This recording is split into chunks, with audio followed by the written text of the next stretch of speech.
떨떠름한 마음으로 청약 조회를 했는데 진짜 당첨됐더라고요. 우선 필요한 서류부터 뽑고 작성했어요. 서류 제출 기간이 짧았기 때문에 뒷일은 나중에 생각하기로 했습니다. 준비해야 하는 서류는 또 왜 이렇게 많은지. 그나마 다행이었던 건 준비해야 하는 서류 대부분 인터넷으로 받을 수 있었어서 서류 준비를 다 하고 다음날 우체국 가서 바로 보낼 수 있었어요. 지원했지만 될 줄 몰랐기 때문에 서류 작성하면서도 실감 안 났던 것 같습니다. 제출 서류 목록은 해당 청년주택 홈페이지와 제공해주신 PDF 파일 참고해서 준비했습니다. 인터넷에 버팀목 전세 대출과 무이자 지원 검색해서 필요한 서류가 뭔지 적고 행정복지센터 갈 때 서류를 한 번에 다 뽑았습니다. 진짜 시간 없는 분들은 어떻게 하시는지 궁금할 정도로 일정도 촉박했고 준비할 게 많았습니다. 필요한 서류를 우편으로 다 보내고 나서 며칠 뒤에 가계약 겸 당첨된 호실 확인하라고 연락이 와서 집을 보러 갔어요. 다들 바쁘셔서 평일에 혼자 갔는데 괜히 긴장되고 떨렸습니다. 혼자 가서 집을 보는 게 맞는 건가 생각이 들었어요. 그래서 만만하게 안 보이려고 안경도 쓰고 왔습니다. 똑똑해 보이게. 그때 검색도 꽤나 했고 만반의 준비는 다 했던 것 같습니다. 이때 괜히 복권 당첨된 기분이더라고요. 안내표지 따라 홍보관으로 갔더니 기본적인 안내해준 뒤 바로 당첨된 호실로 갔습니다. 사전 점검이라 했는데 생각보다 점검할 시간을 많이 주는 분위기는 아니었어요. 이때는 집 위치나 채광 구조를 간단하게 스캔하는 정도였습니다. 괜히 물 한 번씩 틀어보고 변기도 내려봤는데 나쁘지 않아 보여서 이날 계약을 진행했어요. 계약할 때 정하는 입주날이 잔금 치르는 날이라서 대출하실 분들은 입주일을 한 달 반에서 2개월 뒤로 설정하는 것이 유리할 것 같습니다. 왜냐면 허그 대출 신청할 때 최소 한 달 여유 기간이 필요하다고 하시더라고요. 그래서 그렇게 하시면 좋을 것 같습니다. 집 계약하고 다시 당첨된 호실로 안내해 주시는데 스티커랑 평면도가 그려진 종이를 주시더니 해당 호실에 하자 여부 있으면 표시하고 기입하라고 하셨습니다. 근데 하자가 어디 있는지 모르겠네. 혼자 편하게 확인하라고 안내해 주시는 분은 나가주셨었어요. 하자가 뭘까? 뭐가 하자일까?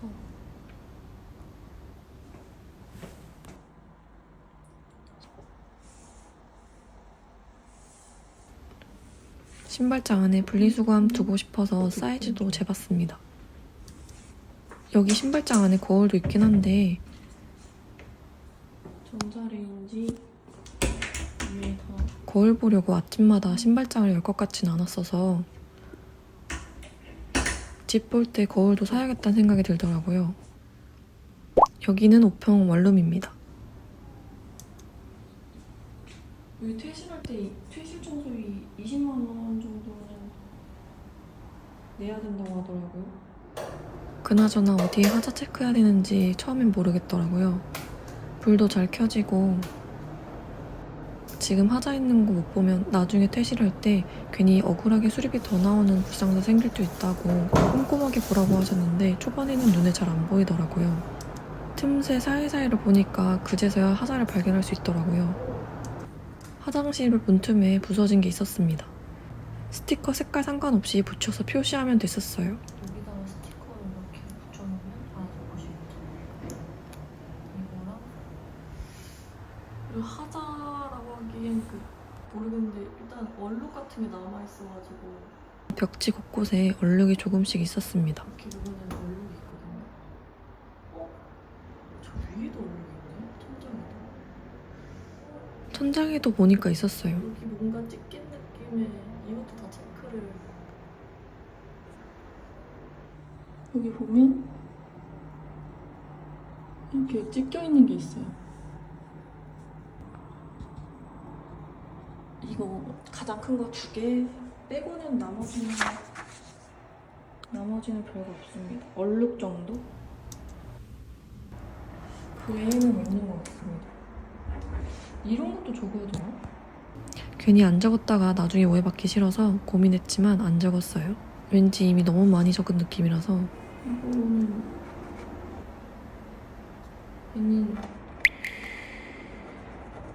표시와 스티커 위치들을 기입해주고 제출하고 집으로 왔어요. 입주 전에 다 고쳐주신다고 하셨습니다. 확정일자는 빨리 부여받을수록 좋다 해서 집에 와서 인터넷 등기소 홈페이지 들어가서 확정일자 먼저 신청했어요. 집 계약하고 나서 가계약금만 넣은 상태라도 신청할 수 있습니다. 전입신고는 계약서상 입주하기로 한 날에 해야 해요.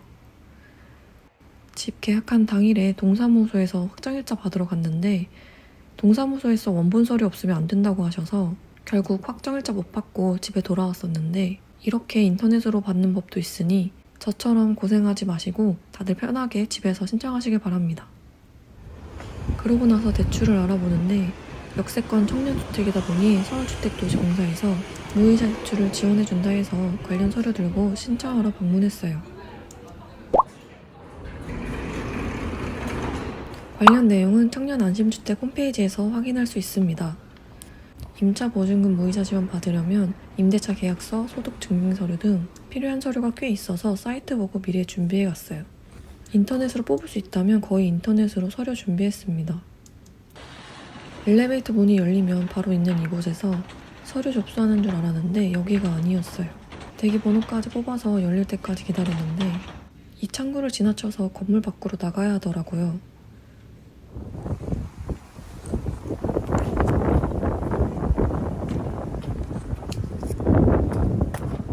이렇게 건물 사이를 지나와야 합니다. 생각보다 사람이 많이 없어서 금방 했어요. 자격 요건 되면 해당 지원 정책 이용하시면 좋을 것 같습니다. 임차 보증금 무이자 지원 먼저 하고 나서 은행 대출 받으려고 대출에 필요한 등기사항 전부 증명서 뽑으러 등기소에 갔습니다. 온 김에 인터넷으로 확정일자 받은 서류도 같이 뽑으면 좋을 것 같더라고요. 임차 보증금 무이자 지원이랑 허그 대출은 동시에 받을 수 있습니다.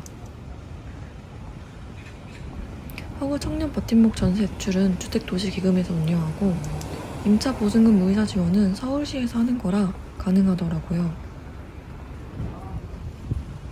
허그 대출에 필요한 서류는 각자 요건에 따라 다르기 때문에 기금이 든든해 사전 자산심사 넣으면 알 수 있습니다. 사전 자산심사 받고 승인 나야지 허그 대출 받을 수 있어요. 저는 기금이 든든 모바일 앱으로 신청했어요. 직접 은행 방문해서 신청하는 거 아니에요. 기금 이든든 앱 통해서 사전 자산 심사 받고 승인 났다고 연락 오면 관련 서류를 문자로 안내해 주십니다. 그치만 저는 서울 온 김에 미리 서류 뽑았어요.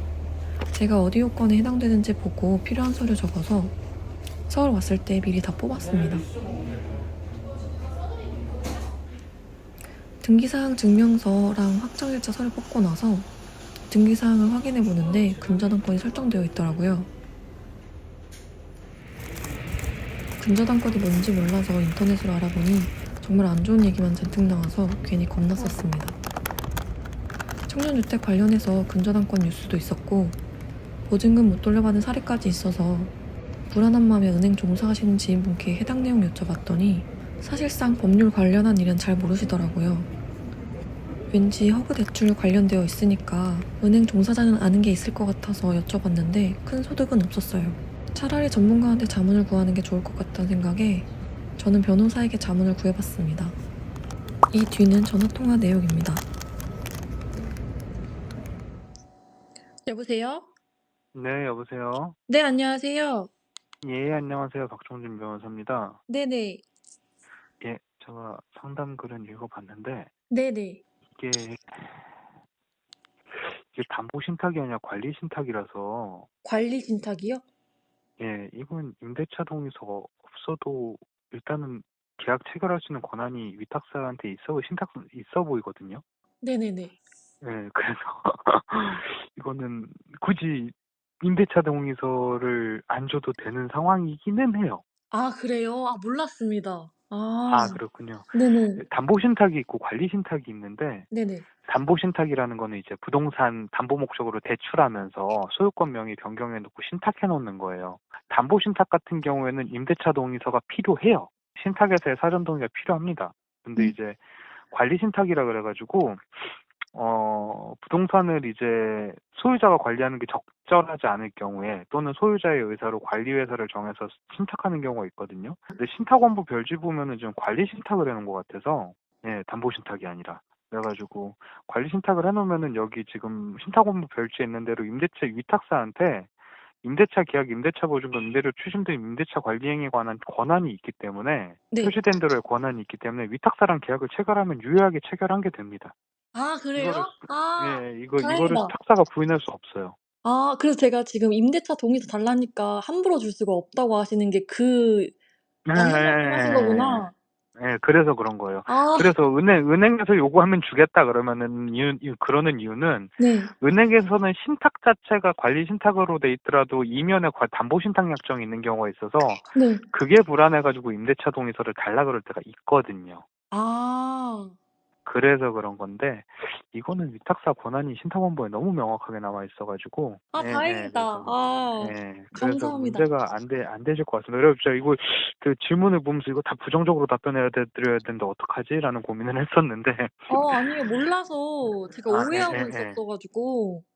그럼 사시고 싶으신 거죠? 그런 게 문제만 안 된다면. 네, 불안해서 불안해서 그랬던 거라서 그러시군요. 하고는 너무 네, 싶은데 이게 효력이 네네. 있는지 없는지가 좀 음, 제일 좀 문제였었어 가지고. 그래서 신탁원부를 두는 거예요. 아. 신탁원부에 보면은 임대차가 빠져 있는 경우가 있어요.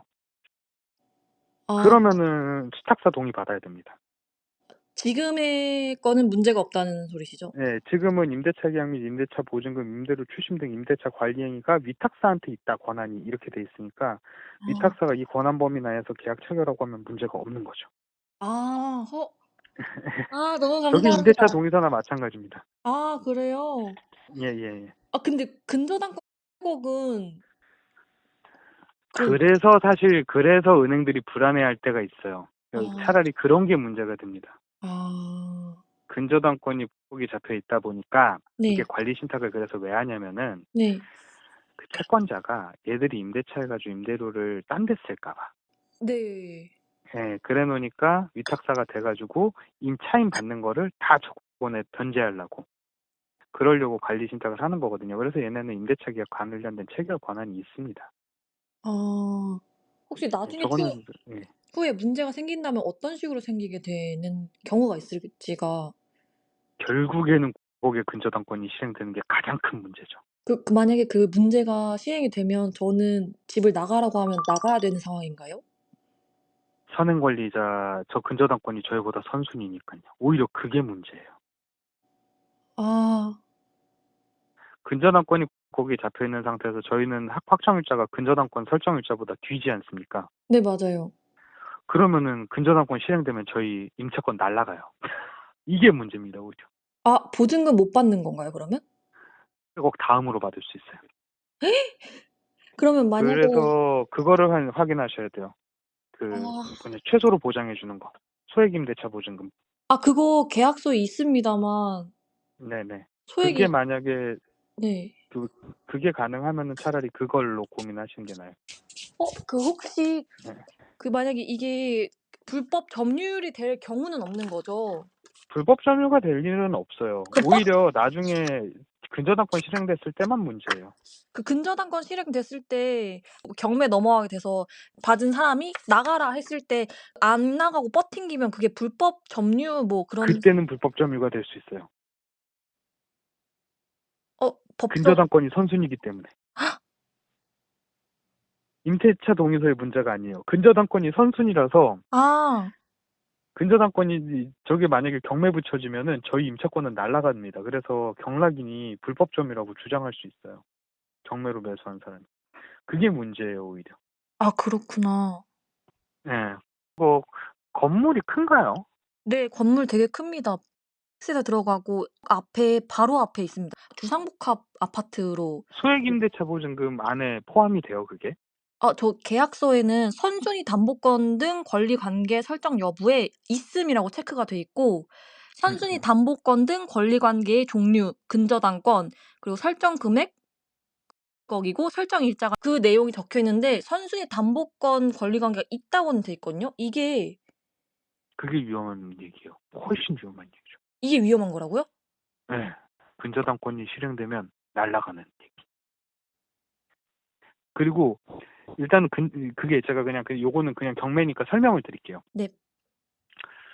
저희가 경매를 시작하면은 말소기준 권리라는 게 있어서 그 말소기준 권리 밑으로 되는 권리들은 다 소멸을 해요. 근데 지금 이 물건의 말소기준 권리는 후보 근저당권입니다. 그래서 그 후보 근저당권 이후에 잡혀있는 권리들은 다 소멸해요. 그러면은 어떻게 되냐면은 권리들은 다 소멸을 하죠. 소멸하는 대신에 자기 순위에 따라 가지고 배당 청구를 할 수 있는 거예요. 예컨대 그 집이 1,000억에 팔렸다. 그러면은 9억 변제하고 그 다음에 남은 100억. 내 순위가 2순위다. 그럼 100억에서 내 돈 가져가고 이렇게 되는 거예요. 그러면 지금 계약서에 적혀있는 선순위 담보권이라는 거에서 제가 그거는 이제 설명을 들었다는 체크예요. 헐. 네, 중개사들이 나 이거 설명해줬어. 너 나중에 이것 때문에 근저당권 실행돼가지고 임차권 날라가고 보증금 못 받아도 나한테 책임 물으면 안 돼. 이 얘기입니다. 네, 일단은 근데 사실 근저당권 일단은 그 토지도 좋고 네. 그 다음에 선순위 근저당권이 9월달에 잡혔다고 하니까 한 달 사이에 막 다른 선순위들이 많이 들어왔을 것 같지는 사실 않아요. 이 확정일자 받는 순위가 이제 우선순위가 되거든요. 네네네. 그렇게 크게 그렇고, 위험이 있다고 생각은 안 하시는 거죠? 그렇죠. 하지만 이건 그러면 경제적 판단이에요. 법률적 판단으로는 어쨌든 후순위예요. 법률적 판단. 경매 들어가가지고 만약에 거기 실행돼서 경매 들어가면 저희 날라가긴 해요. 이거는 법률적 판단. 경제적 판단, 뭐 부동산 저는 어쨌든 전문가니까 부동산 전문 변호사로서의 어떤 경제적 판단은 위험성이 이렇게 많을 것 같진 않다.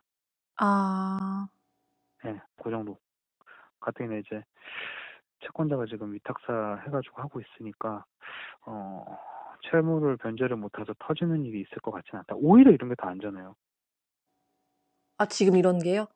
네, 왜냐면 채권자가 직접 물건을 관리하고 있잖아요. 그러니까 채무 불이행이 생겨서 경매로 들어갈 가능성이 좀 적어요. 그렇구나. 네, 오히려 예컨대 채무자한테 직접 자기 재산 관리하라 그러면 막 쓰는 경우들이 있겠지만 채권자한테 채무자 재산 관리하라 그러면 얼마나 알뜰하게 쓰겠어요. 그러니까 그런 경우를 생각하고 지리적인 위치에 있으면은 나쁘지 않을 것 같아요. 그러니까 그런 거 고려하면은 나쁘지 않을 것 같아요. 경제적으로 위험이 그렇게 클 것 같지는 않아요. 네, 그런 판단이에요. 감사합니다. 네. 답변 너무 마음이 그래도 안심이 돼가지고. 너무 좋아. 그러면은 그 임대보증 보증 가입 여부는 그냥 뭐 안전장치 중 하나다. 근데 그 보증 대상 금액은 적긴 하다. 적긴 하다. 받을 네. 수 있을지는 확실하진 않다 이거죠? 네, 맞습니다. 적긴 하다 하지만은 뭐 안전장치 중에 하나니까 괜찮다. 알겠습니다. 네, 임대차 동의서는 그렇게 필요하신 상황은 아니에요. 알겠습니다. 감사합니다. 예, 감사합니다. 네. 저는 상담하고 나서 입주해도 괜찮겠다는 생각에 기금이 든든 자산심사를 요청했어요. 신청 이후로 적격 판정을 받고 은행에 와서 대출 신청을 했어요. 사실 적격 판정을 받고 나서도 허그 대출 가능한 은행 찾기가 거의 모래사장에서 바늘찾기급이었지만 서울 가서 직접 발품 팔아서 대출 가능한 은행을 찾아서 신청했어요. 이때 일주일 내내 서울 간 것 같아요. 거의 출근하는 기분이었던 것 같습니다. 허그 대출 가능하다고 해서 문의드리면 전부 이번 연도는 신청이 마감됐다고 하셔서 이렇게 고생하는 수밖에 없었습니다. 대출 잘 받고 와서 저와 같은 입장이신 분들이 많이 계실 것 같아서 해당 은행 지점 공유도 하고 기분 좋게 집으로 왔어요. 계약서에 명시되어 있는 입주날에 정부24 홈페이지로 전입신고도 마치고 이렇게 저는 자취를 시작하게 되었습니다. 갑작스럽게 올라온 서울이지만 어떻게든 되겠지 싶은 마음이에요. 아직 정해진 건 하나 없지만 방향이 없을 땐 일단 한 걸음 내딛어 보는 것도 나쁘지 않을 거란 생각에 나와버렸어요. 뭐라도 하지 않을까 하는 마음입니다.